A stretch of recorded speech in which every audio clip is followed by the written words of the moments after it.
एका गावाची लोकसंख्या 10,000 असून दरवर्षी ती 20% वाढते, तर 3 वर्षांनंतर त्या गावाची लोकसंख्या किती असेल?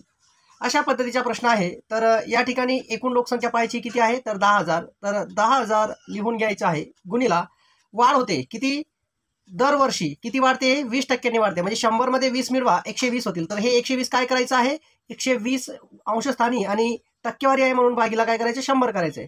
किती वर्षांनी वाढत आहे, तर 3 वर्षांनी. 3 वर्षांनी म्हणून 3दा लिहायचंय. हा एकदा पहिले लिहिलं, नंतर परत 120 भागीला 100, परत 120 भागीला 100, या पद्धतीने मांडणी करून घ्यायची. आता आपल्याला काय करायचं, भाग द्यायचा आहे.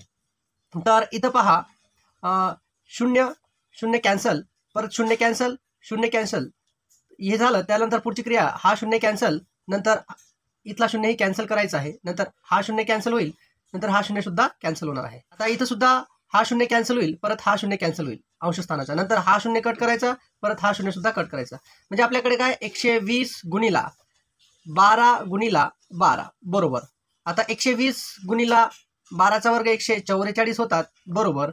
आता गुणाकार करायचा आहे. 12 1 12, 12 2 24, 12 3 36, 12 चौक 48, 48शी 8, हातच्याला 4, 12 चौक 48, 48 आणि 4 52, 52शी 2, हातच्याला 5, 12 1 12, 12 आणि 5 किती होतात, 17. तर हा 0 ठेवून घ्यायचा आहे. म्हणजे उत्तर आपले 17,280. तर 280 ऑप्शन क्रमांक ए 17,280 योग्य उत्तर आहे. लगेचच पुढचा प्रश्न पाहू. एका संख्येमधून त्याच संख्येचे 20% कमी केले असता 3,600 मिळतात, तर ती संख्या कोणती? पहा, इथं पाहायचं आहे, कमी असेल तर 100 मधून मायनस करायचं आहे, वाढ असेल तर 100 मध्ये मिळवायचे आहेत आणि मग नंतर ते गणित सोडवायचं आहे. इथं 20% कमी म्हटलेलं आहे. 20% कमी म्हटलेलं आहे म्हणून काय करायचं आहे, 100 मधून 20 गेले, किती राहतील, 80.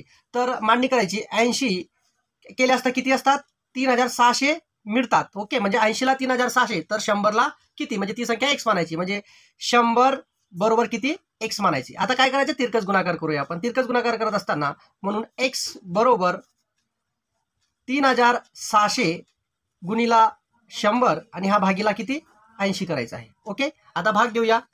0 0 कॅन्सल, 2 पंचे 10 आणि 2 चोके 8. ओके, 4 1 4, 4 9 36 बरोबर. 0 0 दोघं कॅन्सल करून 9वर ठेवून द्या. म्हणजेच या ठिकाणी 900 गुणिला 5, तर किती होतील, 9 5 45 आणि दोघं 0 या 45 वरती ठेवून द्या. म्हणजे उत्तर काय आपलं, 4,500. तर ती संख्या आहे आपली 4,500, ऑप्शन क्रमांक बी. ओके, लगेच पुढचा प्रश्न पाहूया. पहा मित्रांनो, पुढचा प्रश्न असा आहे, हे प्रश्न प्रत्येक स्पर्धा परीक्षेला विचारतात. एका दुकानदाराने एका वस्तूची किंमत 20% वाढवली. पुन्हा इथं वाढवली हा शब्द आला आहे मित्रांनो. वाढवली हे शब्द लक्षात ठेवायचे. पुन्हा त्या वस्तूची किंमत 20% वाढली किंवा वाढवली, तर मूळ किमतीत किती टक्के वाढ होईल, असा प्रश्न आहे. आपल्याकडे ऑप्शन सुद्धा आहेत आणि हे प्रश्न प्रत्येक स्पर्धा परीक्षेला विचारले जातात मित्रांनो. तर आपण सूत्राचा वापर न करता हे उदाहरण सोडवूया. तर या ठिकाणी तीच क्रिया करूया. वाढवली म्हणजे काय, 20% वाढली, म्हणजे 100 मध्ये 20% वाढवले तर किती होतील, 120 होतील. आणि पुन्हा वाढलेली आहे म्हणून आपल्याला 120 करावं लागेल. पहा, 100 गुणिला 20% वाढली म्हणून टक्केवारी आहे म्हणून 120 करायची आहे आणि भागीला किती करा, 100 करायचे. पुन्हा 20% वाढलेली म्हणजे गुणिला 120 भागीला 100. कुठल्याही प्रकारच्या सूत्राचा वापर न करता आपण हे उदाहरण सोडवणार आहोत. पहा, आता भाग देऊया. 0 0 कॅन्सल, परत हा 0 कॅन्सल, परत छेदस्थानचा 0 कॅन्सल, अंशस्थानाचा 0 कॅन्सल, इथंही 0 कॅन्सल आणि इथं 0 कॅन्सल. आता आपल्याकडे काय दिसतंय, 12 गुणिला 12. ओके, तर 12चा वर्ग आपल्याला सगळ्यांनाच माहिती आहे, तर 144. म्हणजे आता ती 144 रुपये ती किंमत होते. आता या वाढवलेल्या किमतीमधून मानलेली किंमत वजा करायची आहे. म्हणजे 144 आणि मूळ किंमत आपण काय मानली होती, बेसिक किंमत 100, तर हे 100 वजा करायचे आहेत. 144 मधून 100 केले तर तुमचे 44 होतात.